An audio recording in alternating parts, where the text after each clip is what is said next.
अस्सलाम वालेकुम, good morning. सुबह सुबह का टाइम है, सुबह का टाइम नहीं है वैसे, अब तो ज़ोहर की नमाज़ होने वाली है और अब्बू जो है ना बाहर आ जाते हैं, मैं इनको ले आती हूँ और फिर जब यहाँ बैठते हैं तो बस फिर बार बार पूछते हैं कितना टाइम रह गया, कितना टाइम रह गया।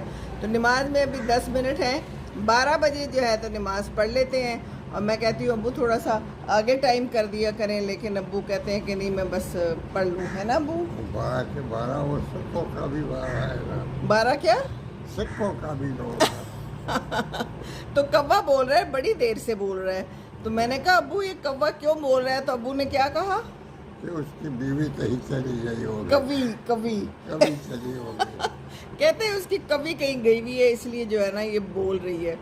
और अभी बात हो रही थी धरने की कि आज फजलुर रहमान ने धरना देना है और अब्बू को फिक्र है कि क्या होगा, है अब्बू?